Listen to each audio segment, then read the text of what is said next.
Hello friends, स्वागत है आपका आपके अपने चैनल स्टडी जीके जीएस में।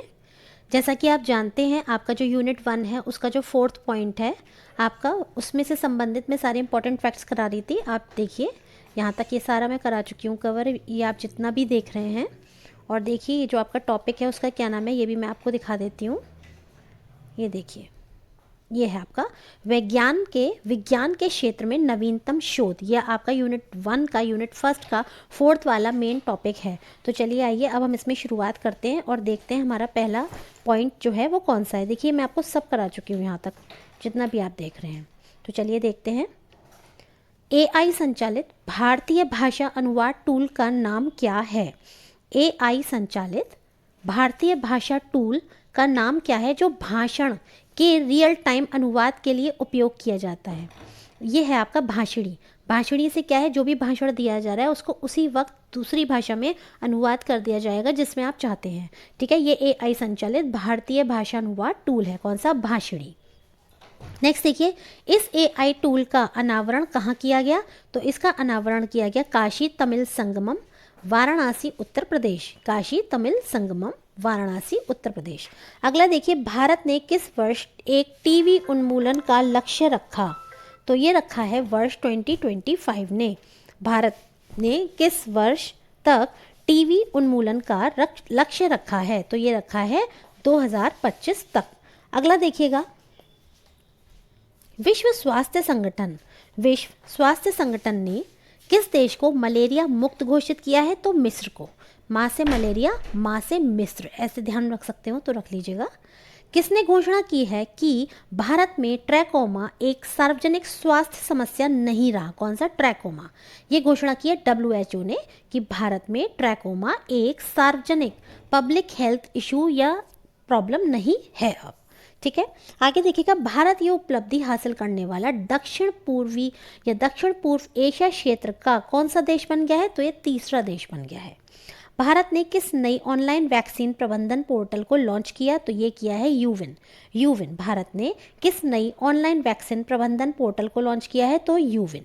आगे देखिएगा, ऑक्सफोर्ड विश्वविद्यालय और सीरम इंस्टीट्यूट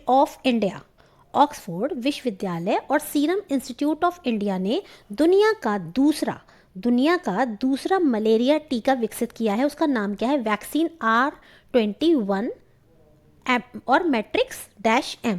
वैक्सीन R21/मैट्रिक्स-M।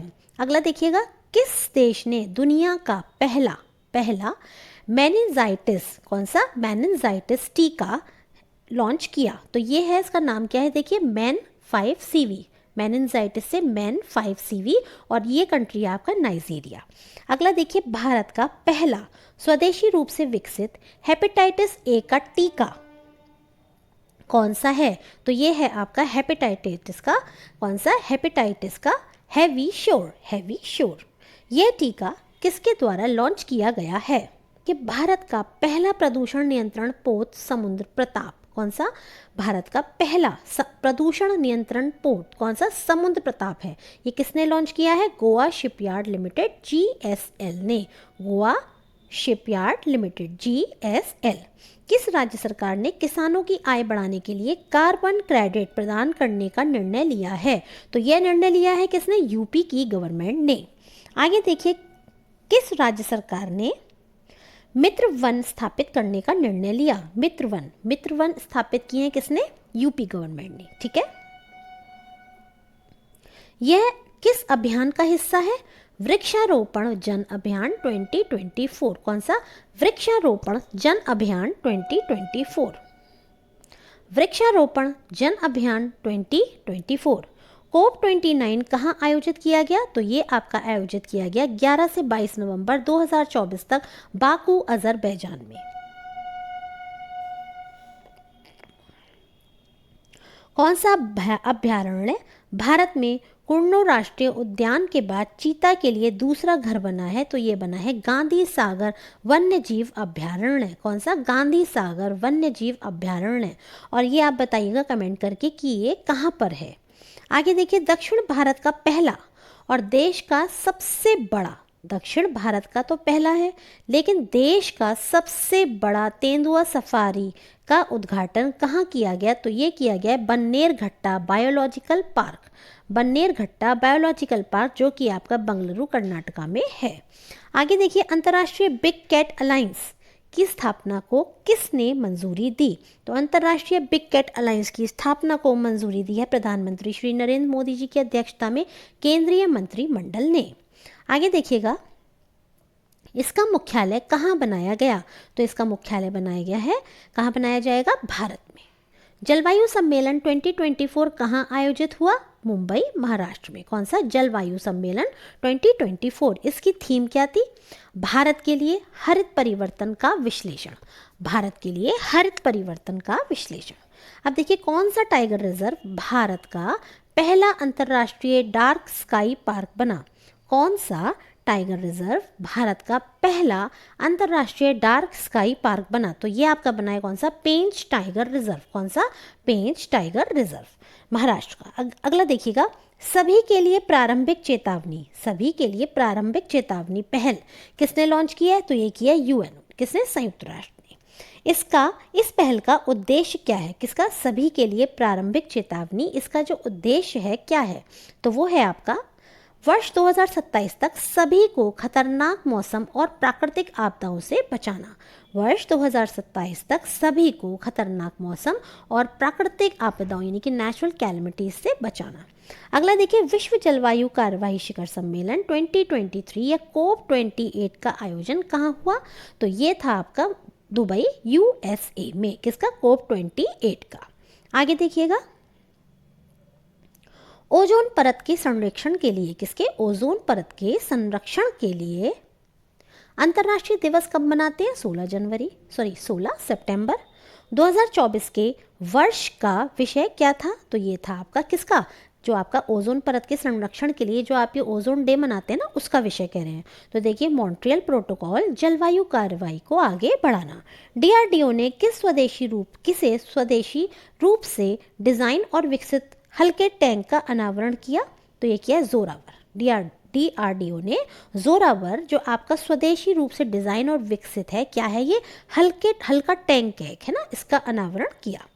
डीआरडीओ ने जोरावर लाइट टैंक का अनावरण अपने किस संयंत्र से किया? तो हजीरा, गुजरात से। कहाँ से? हजीरा, गुजरात से।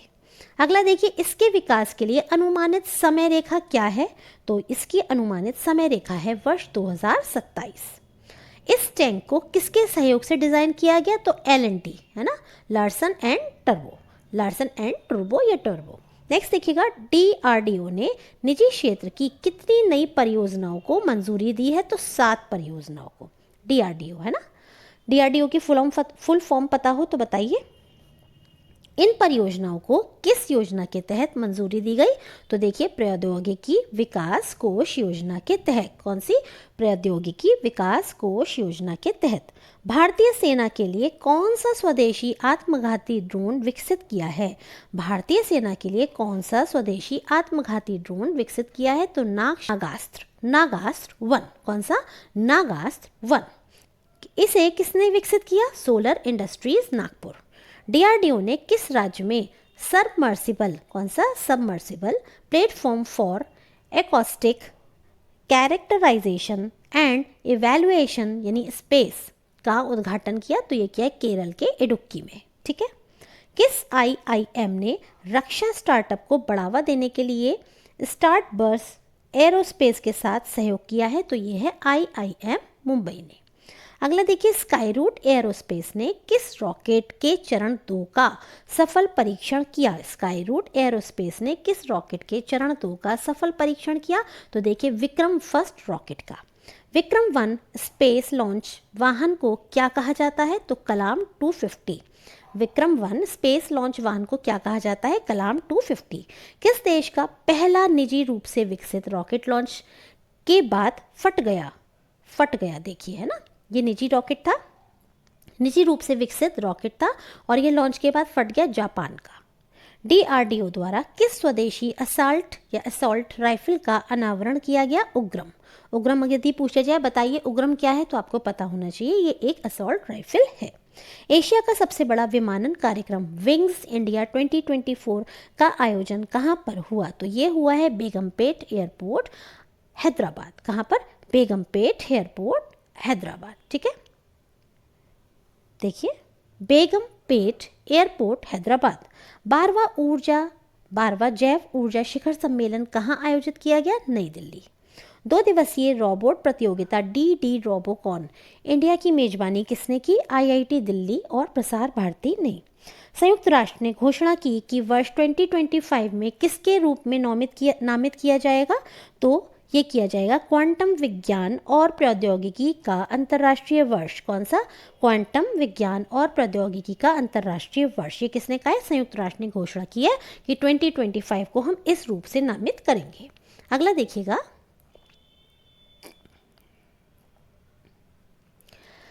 संयुक्त राष्ट्र WSIS 2024 चैंपियंस, क्या? चैंपियन पुरस्कार किसे प्रदान किया गया? तो centre for development of telematics. किसको? Centre for development of telematics, C dot. अगला देखिएगा, अब देखिए इसका भी फुल फॉर्म एक बार को पूछ सकते हैं। कौन सा देश आर्टेमिस समझौते में शामिल होने वाला 38वां देश बना है? तो ये बना है स्वीडन।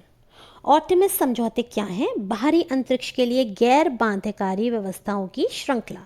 बाहरी अंतरिक्ष के लिए गैर बाध्यकारी व्यवस्थाओं की श्रृंखला। नेक्स्ट देखिएगा, गगनयान मानव मिशन से पहले 2024 के तीसरे तिमाही के लिए कौन सा मिशन निर्धारित है? तो बिना चालक वाला कौन सा? व्योममित्र मिशन। मानव मिशन गगनयान कब लॉन्च करने की योजना है? वर्ष 2025 में। व्योममित्र है क्या? ये एक महिला रोबोट अंतरिक्ष यात्री है। भारत के पहले मानव अंतरिक्ष उड़ान गगनयान की तैयारी के लिए 21 अक्टूबर 2023 को पहले वाहन परीक्षण को सफलतापूर्वक पूरा किया गया था। उसका नाम क्या था? उड़ान TVD1। ठीक है, आगे देखिएगा, किस सरकारी प्रसारण चैनल ने 2 AI एंकर लॉन्च करने का निर्णय लिया है? तो ये किया है आपके दूरदर्शन और डीडी किसान 2 AI एंकर है ना लॉन्च करने का इसने निर्णय लिया है। AI एंकर के नाम क्या है? AI कृष और AI भूमि। किस देश ने बच्चों के लिए दुनिया का पहला मलेरिया वैक्सीन कार्यक्रम शुरू किया? तो यह है कैमरून ने बच्चों के लिए पहला मलेरिया वैक्सीन कार्यक्रम शुरू किया। इस वैक्सीन का नाम क्या है? तो इसका नाम है RTS और S/A/SO1। श्री मोदी द्वारा किस स्थान पर एक पनडुब्बी ऑप्टिकल फाइबर कनेक्शन लॉन्च किया गया? तो ये किया गया कारावती में और लक्षद्वीप में। ठीक है, कारावती, लक्षद्वीप। देखिए इसकी आप कैसे याद कर सकते हैं? राजधानी यदि याद है तो बहुत अच्छी बात है, अदरवाइज ऐसे मान लेते हैं कि हम लोग सब तैयारी कर रहे हैं असिस्टेंट प्रोफेसर की, तो हमें क्या करना है? हमें एक दीप जलाना है ना। और जब हमें एक दीप जलाना है अपने लक्ष्य का, तो फिर उसमें क्या होनी चाहिए? एक बत्ती होनी चाहिए, है ना। तो देखिए लक्ष्य का द्वीप कारावती, है ना। ठीक, चलिए, ये ऑप्टिकल फाइबर नेटवर्क भारत के किन 2 स्थानों को जोड़ता है? तो ये जोड़ता है कोच्चि, लक्षद्वीप। ठीक है, कोच्चि और लक्षद्वीप जो द्वीप है उनको जोड़ता है। कौन सा ऑप्टिकल फाइबर? देखिए इन्होंने जो एक ऑप्टिकल फाइबर पनडुब्बी ऑप्टिकल फाइबर कनेक्शन लॉन्च किया था, है ना, इसकी बात हो रही है। First in the world challenge का उद्देश्य क्या है? चुनौतीपूर्ण स्वास्थ्य समस्याओं के लिए अभिनव स्वास्थ्य तकनीकों को बढ़ावा देना। आगे देखिएगा, राष्ट्रीय कैंसर जागरूकता दिवस कब मनाया जाता है? 7 नवंबर को मनाया जाता है। आयुष्मान भारत दिवस प्रतिवर्ष किस तिथि को मनाया जाता है? 30 अप्रैल को मनाया जाता है। वर्ष 2024 के लिए विश्व एड्स दिवस की थीम क्या है? तो ये है आपकी take the right path, my health my right. Oxford dictionary द्वारा वर्ष 2023 का वर्ल्ड ऑफ द ईयर किसे घोषित किया गया? तो ये किया गया रिज को। किसको किया गया? रिज को। आगे देखिएगा, कॉलिंस डिक्शनरी ने किसको वर्ड ऑफ द ईयर घोषित किया है? तो ये किया है आपका, देखिए AI को, आर्टिफिशियल इंटेलिजेंस। ठीक, AI को। नेक्स्ट देखिए ऑक्सफोर्ड का रिज, कॉलिंस का AI, कैम्ब्रिज डिक्शनरी ने हेल्यूसिनेट हेल्यूसिनेट, और मैरियम वेबस्टर डिक्शनरी ने ऑथेंटिक। कौन सा? ऑथेंटिक। तो देखिए यहाँ पर आपका जो यूनिट 1 है आज वो पूरा हो गया है, पूरा कंप्लीट हो गया है। और इससे पहले मैं आपका यूनिट 5 और यूनिट 4 ये तीनों अब मेरे कंप्लीट हो चुके हैं।